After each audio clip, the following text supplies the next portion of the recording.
And who am I? That's not a secret I'll never tell. You know you love me. XOXO. Gossip Girl. What's up? Today we got Gossip Girl, Season 1, Episode 2, The Wild Brunch.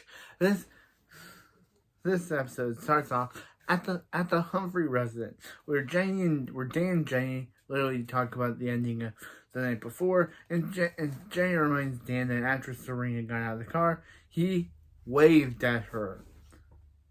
Waved her as a goodbye gesture.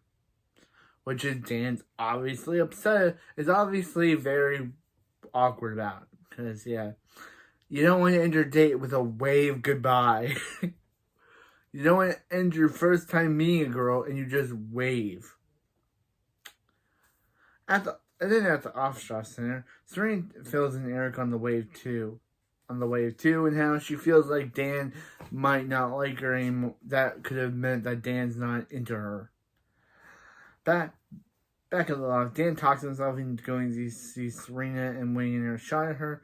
Jenny loves the plan, but suggests he should change his clothes and shower first. Back at the off-strap center, Serena admits that she did like Dan despite the end of the date, and also tells Eric about Blair acting cold towards her, but thinks they'll be able to move past it. At the Waldorf, Blair tells Cody and Iz that Serena better stay away from that. It says Serena tells them, but Blair tells Cody and Iz that Serena better stay away from the brunch.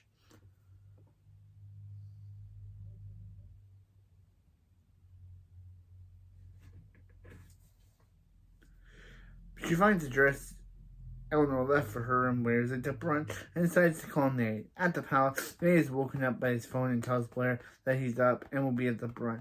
He throws his phone on the table, which wakes up Chuck. Nate reminds him about Chuck's father, Bart Bass's brunch, and they both get up. They also discuss the next part of the events and how they recap on how Dan sucker punched Chuck. Chuck tells Nate that it's better to have a broken nose than a broken heart, and Nate assumes that he's talking about Serena. Back at the Humphrey residence, Dan is dressed and showered. Before he leaves, he asks Jenny to let him know if she's ever wants to talk to someone that isn't him. She thinks about it and then asks him to wait for her. She gets dressed, and on their way out, they run to roof it. They promise to tell him about their night and later leave. Back at the Palace Hotel, Nate calls down the front desk to find out what room the Vanderwoodsons are staying in. Elsewhere, Serena calls Blair to tell her that she's coming over to talk. Blair sees a notification on her phone and obviously deletes the notification. Serena returns to her suite and gets up to go talk to Blair. Lily asks if she and Dan had a fun night, but she admits they didn't go because they ended up on the Kiss of the Lips party, and she says that Blair wasn't happy with her coming, so that's why she's gonna go talk to her. Lily reminds her to not be late for the brunch. Serena gets the cab to leave right after it pulls into traffic. Dan arrives at the hotel and he tries to talk to the concierge and asks if Serena's home. The concierge tells him that he's welcome to wait and directs him to a waiting area. Nate is about to head up to the Vanderwoodsons suite when he runs into Lily getting off the elevator. They greet each other and ask if Serena's home. Lily explains that she went out and tells the concierge that Nate's going to wait for Serena's return. The concierge offers direct to the same area that Dan's in, and Lily coldly greets him before leaving. Because of course she does. Lily is terrible. Before leaving at the Waldorf, Serena arrives and brings a coffee and a copy of his breakfast at Tiffany's to watch with Blair. However, Blair is not interested in that. Obviously, Blair is acts cold towards her. And eventually reveals she knows Serena slept with Nate as a shepherd wedding. Serena asks how can she fix it, and Blair says she can't, and she won't ever be able to. She leaves the room. Later, Jane comes to see, and Serena says, "I thought we were good, Blair." And then Blair's like, "We were, until I found out you kissed my boyfriend. So please get out, Serena. Get out. We don't want." And Blair's like, "Serena, get out." And Jenny comes to see Blair, and she lies that she's there to return calligraphy pens, but Blair figures she wants to know what Chuck's saying about her. Blair informs her that he isn't saying anything, but if he does, he probably won't name her. She invites Jane to help her get ready for the brunch and leads her upstairs. On the way, Jane compliments Blair on her flowers in the foyer, and Blair replies that they're Henridges in Brooklyn. Lily arrives to have coffee with Rufus. She's able to allude to asking him to tell Dan not to date Serena, but he obviously doesn't want to tell his son not to date Serena. He asks her if she's seeing someone, and she ducks that she is, but it's not serious. She again tells him that she's not. She again tells him that she doesn't need a new guy influencing Serena. But Rufus replies that a kid like Dan is actually what Serena needs to be a good influence. Back at the palace, Dan and Nate are move to waiting outside. Dan asks Nate when he needs to talk to Serena. Nate answers that he's just in the neighborhood before asking Dan the same question. Dan replies that he's nowhere near the neighborhood, but needs a better excuse. Nate asks if there's a thing, and Dan admits that he doesn't know. Chuck then emerges from the hotel, and Nate lies that he was just waiting there for him. Chuck recognizes Dan and tries to start a fight with him. However, Nate's able to pull him away, and they leave. At the Waldorf, Blair tries on several dresses, but is unsatisfied with each one. While talking to Jenny, she learns that the guy Serena was with is her brother. While talking to Jenny, Blair learns that the guy Serena was with is her brother Dan. Jenny compliments the dress Eleanor left for Blair, and Blair offers to give it to her. Jenny gracefully accepts, and Blair tells her that she's sure she'll find some way to repay her for it.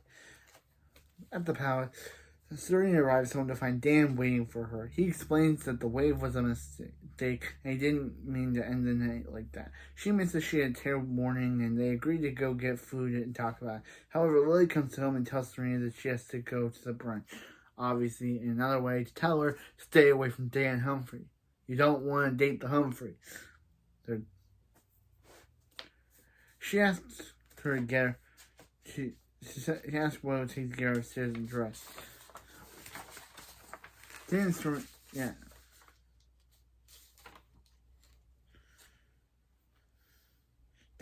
Dan and Serena go together, revealing that having Dan come was her condition to go. Across the room, Blair, Nate, Chuck, Caddy, and Iz eat together until Blair and Chuck saw Serena.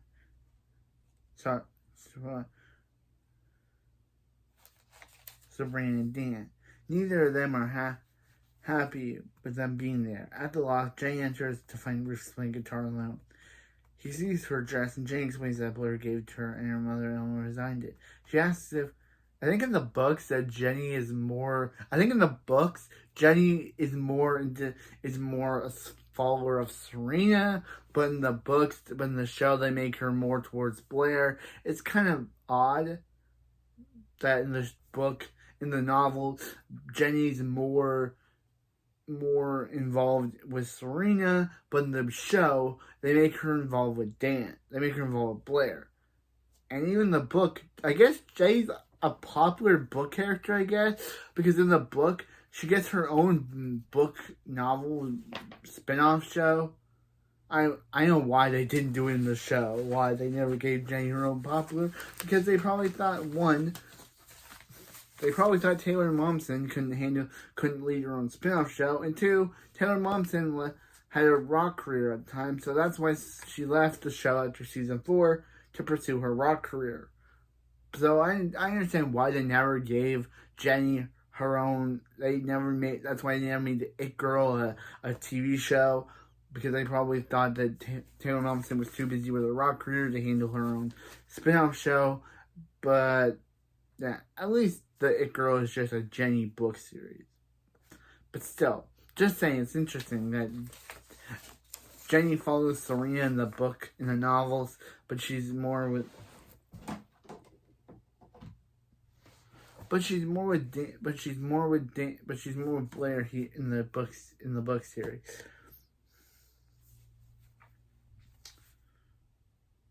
Yeah, she asks if the farmer's market is still open, and she says yes, before asking if he wants to go. Jane says she does, and they go together. At the brunch, Serena and Dan are getting food when she notices Nate looming nearby and trying to get her attention. She excuses herself to go to the restroom. Dan makes menacing eye contact with Chuck from across the room. Meanwhile, Bart asks Chuck if he's okay with after seeing his brute. Bart tells him that he does all he does so that Chuck can change his life for the better by meeting the right people.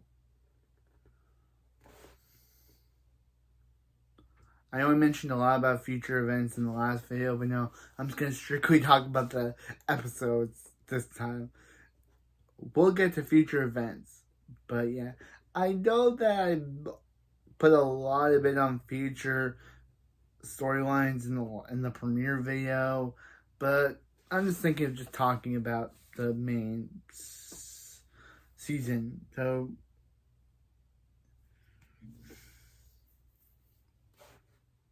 he orders him to stop drinking before noon and ends their conversation. As for Serena and Nate talk private, she asks him why he told Blair about them, and he says he'll explain if she meets him in Chuck's suite. He asks her a key, which she takes. She says she'll open in a minute. Back inside, Nate's dad, Howard the Captain Archibald, which I still know why he's called the Captain, but everyone calls him the Captain in season 1. Howard the Captain Archibald asks Blair where Eleanor is. She mentions Eleanor and her company would make great investment just as Nate comes over. And of course, Eleanor's not there because they had yet to recast her with the actress that they had will in episode 4. But still. Okay. Nate comes over, takes Blair's empty glass and tells her he'll get her a refill. Howard offers to come with him, and he says it's good that Blair seems happy. It means Nate is doing as he's told. He introduces Nate to Timothy Good, a CEO of lots of good internship opportunities. Meanwhile, Blair tells Chuck that she can't believe Serena came to the brunch. He asks her if she's worried about her and Nate, then advises her to finally sleep with him in order to keep him away from Serena. He offers her a key to his suite, which is awfully similar to the key that Nate gave Serena. Obviously, they're trying to do So Chuck gives Blair a key to his suite, which is awfully similar to the one that which Nate gave Serena in the previous scene.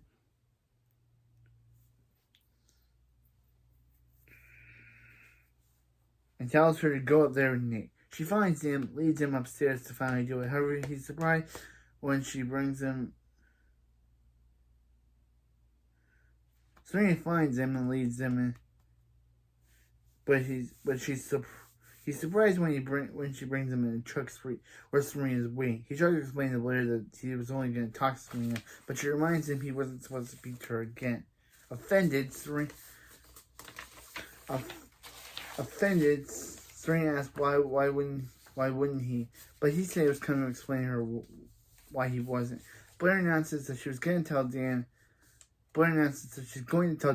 what Serena did and runs away, while Serena and Nate chase after her. Outside, Dan exits the building to find Bart and Lily having a heated conversation.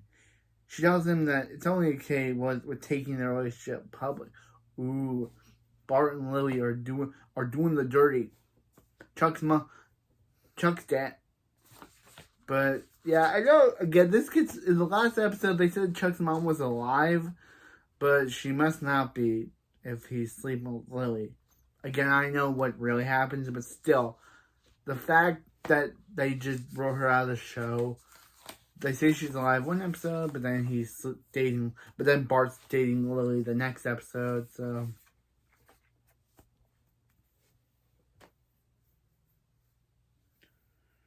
Yeah. Lily says she's only okay with taking their relationship public if he isn't seen with anyone else. So he needs to tell the woman he's sleeping with that he's seeing someone.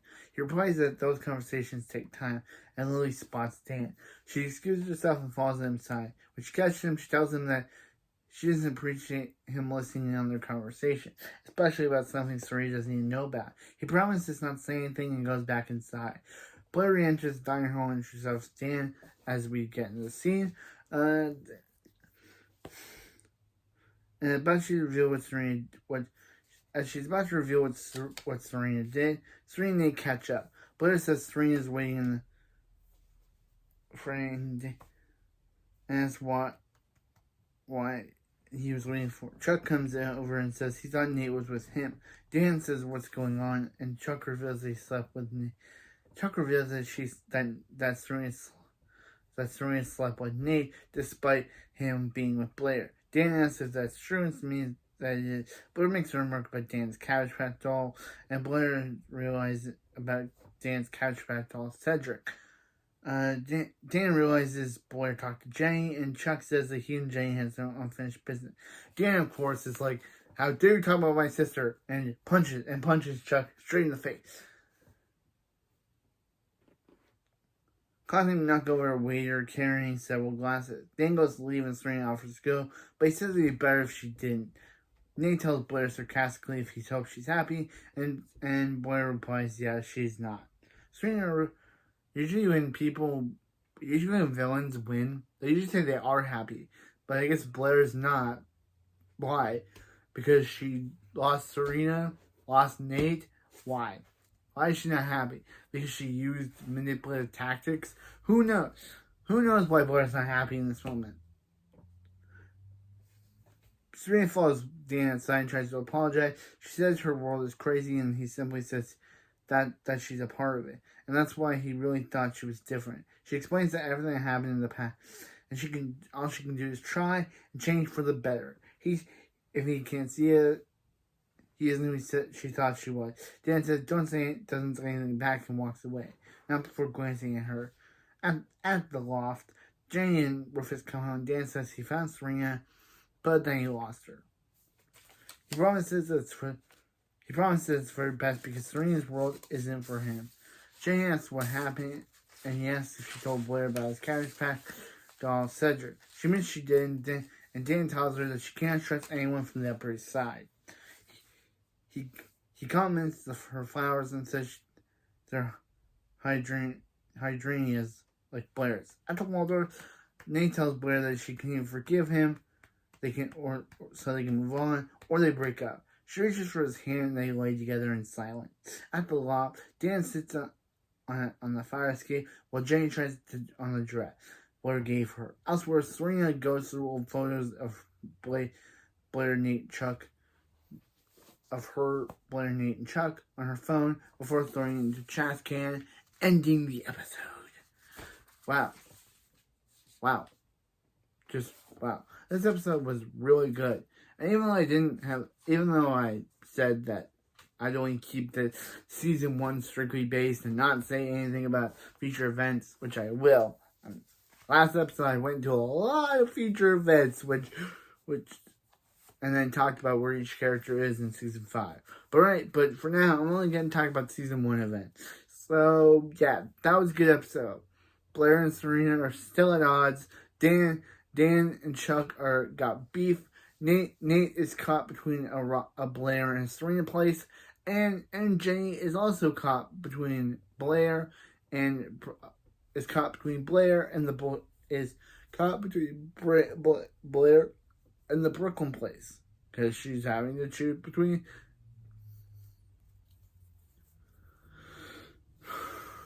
And Lily's dating Bart Bass.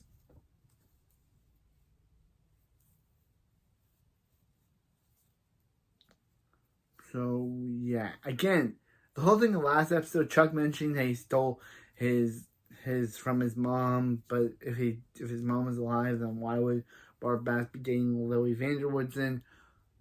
That means his mom's probably dead, but so yeah. So why would I say Chuck's mom's alive in this episode, but then have Bart and Lily date? Of course, in the books, Bart and Lily don't date each other. She's still dating Mr. Vanderwoodson, who we don't meet until season 3. But still, talking about season 1 events, not season 3 events. But still, yeah. Don't know what else to say. Really liked it. Next episode got